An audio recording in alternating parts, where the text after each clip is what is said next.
हाथरस वाले मामले के अंदर कि चारों लड़के अपर कास्ट से आते हैं, उस बिरादरी से आते हैं जिस बिरादरी से मुख्यमंत्री है, इस वजह से एफआईआर नहीं लिखी जा रही है। आसिफा का बलात्कार हुआ, उसके बाद आपकी पार्टी के लोगों ने, आपके मंत्रियों ने तिरंगा यात्रा निकाली। मेरे देश की हुकूमत जो मेरे कत्ल से इनकार करती है, मेरे कातिल का सत्कार करती है, मेरे अधिकार पर हर रोज वार करती है। अस्सलाम वालेकुम साथियों, पिछले 15-20 दिन से देश के अंदर एक बहुत अजीब माहौल बना हुआ है। ये शुरुआत हुई कृषि बिल से जो पार्लियामेंट में आया, जिसके बाद पूरे देश के किसान सड़कों पर थे।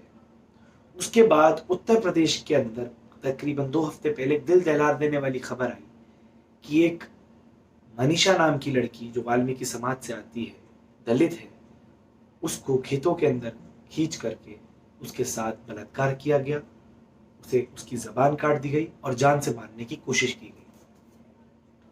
8 दिन तक उस लड़की की एफआईआर भी दर्ज नहीं होती। उसे वहीं अस्पताल में रखा जाता है जहां उसे प्रॉपर इलाज नहीं मिलता, और जब वो दिल्ली चली जाती है 2 दिन के अंदर उसकी मृत्यु हो जाती है। इसके बाद पूरे उत्तर प्रदेश के अंदर लगातार प्रदर्शन, विरोध प्रदर्शन हो रहे हैं, और इसी दौरान बलरामपुर और आजमगढ़ के अंदर 2 माइनर लड़कियां भी रेप की शिकार हो जाती हैं और मर जाती हैं। राजस्थान से भी खबर आ रही है कि 2 नाबालिग बच्चियों के साथ बलात्कार हुआ है। अब बहुत सारे लोग जो हैं इस चीज को अलग अलग तरीके से अप्रोच कर रहे हैं। मैं देख रहा हूं ये जो कुछ क्लोजेटेड भक्त हैं जो अपनी आइडेंटिटी छुपाते हैं कि वो भक्त नहीं है, लेकिन अंदर उनके वही भारतीय जनता पार्टी की लॉ जागती है, वो इस चीज को जस्टिफाई कर रहे हैं कि तो होता आ रहा है। अरे ये होता आ रहा है तो आप लोग क्यों जस्टिफाई कर रहे हो इसे? तो क्या हमारा फर्ज नहीं है हम रोकें इसे? हमें दिक्कत इस बात से नहीं है कि लड़की किसी भी मजहब की हो, हमें दिक्कत इस बात से है कि बलात्कार हो रहा है। आसिफा का बलात्कार हुआ, उसके बाद आपकी पार्टी के लोगों ने, आपके मंत्रियों ने तिरंगा यात्रा निकाली, वहां के बलात्कारियों की हिमायत के अंदर चक्का जाम करा। हमें दिक्कत इस बात की नहीं है कि लड़की दलित है या स्वर्ण है या पिछड़ी है या मुसलमान है, या फिर रेपिस्ट जो है वो हिंदू है या मुसलमान है या किसी भी धर्म जाति का है।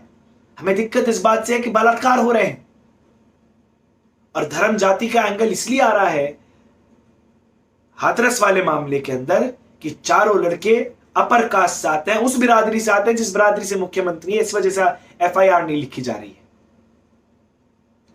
रोज उत्तर प्रदेश के अंदर, पूरे देश के अंदर बलात्कार होते हैं और 90% केसेस अनरिपोर्टेड जाते हैं।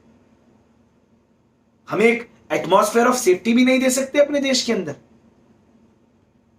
माहौल अजीब बना दिया, जस्टिफिकेशंस दे रहे हैं लोग, और हाथरस कांड या फिर अदर कांड, बलरामपुर कांड या आजमगढ़ कांड की नींव एक दिन में नहीं रखी गई। इस आइडिया को हमारे दिमाग में इंसेप्ट कर दिया कि रेप है, होते रहेंगे।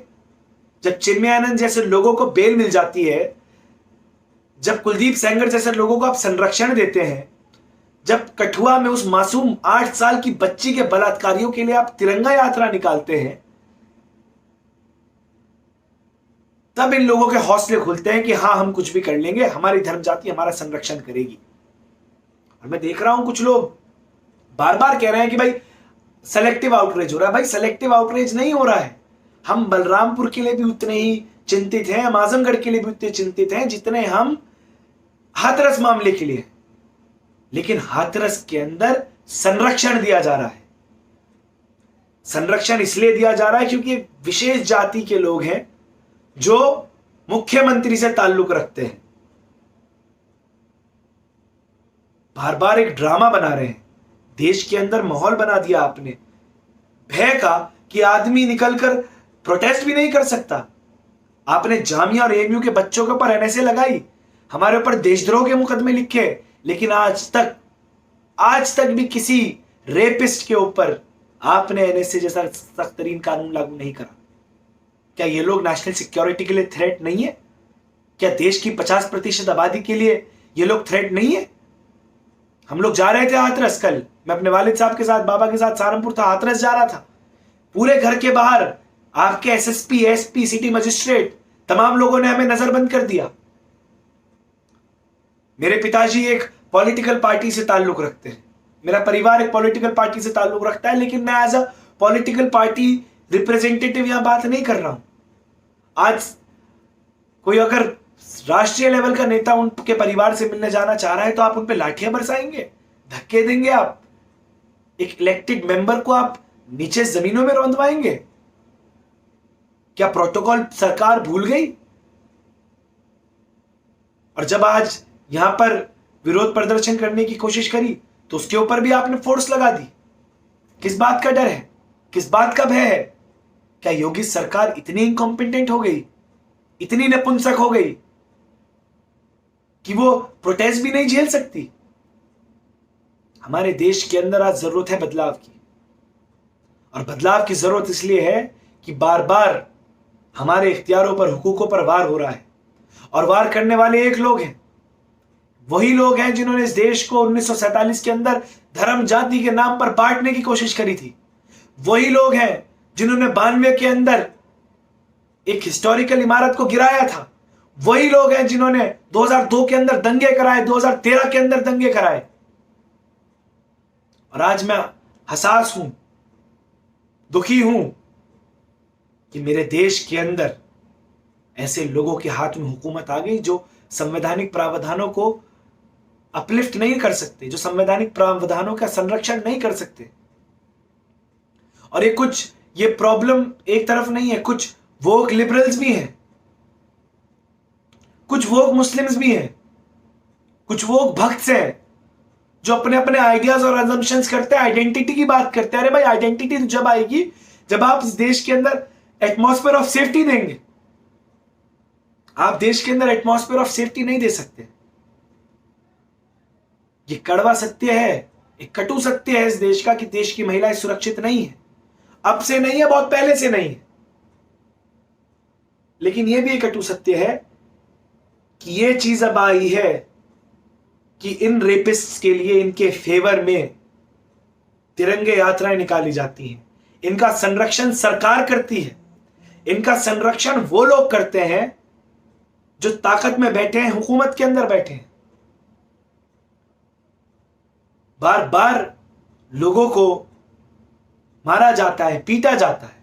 किस वजह से कर रहे हैं? क्या खता है? क्या आज हम लोग अपने जुल्म के खिलाफ आवाज भी नहीं उठा सकते? योगी आदित्यनाथ, शर्म करिए। नरेंद्र मोदी, शर्म करिए। आपकी सरकार, आपकी हुकूमत ना नौकरियां दे सकी, ना इकोनॉमी बूस्ट दे सकी, ना हिंदू मुस्लिम इत्तेहाद को बचा सकी, ना इस देश की अखंडता, एकता को बचा सकती थी, और ना इस देश की महिलाओं को सुरक्षित रख सकती। इसलिए अफसोस की बात है, शर्म करिए। मैं बस इतना ही कहना चाहता हूं कि इस देश की हुकूमत को, इस देश के हुक्मरानों को शर्म से डूब मरना चाहिए। क्या इस देश के अंदर ऐसा माहौल बन गया कि हमारी देश की महिला भी सुरक्षित नहीं है?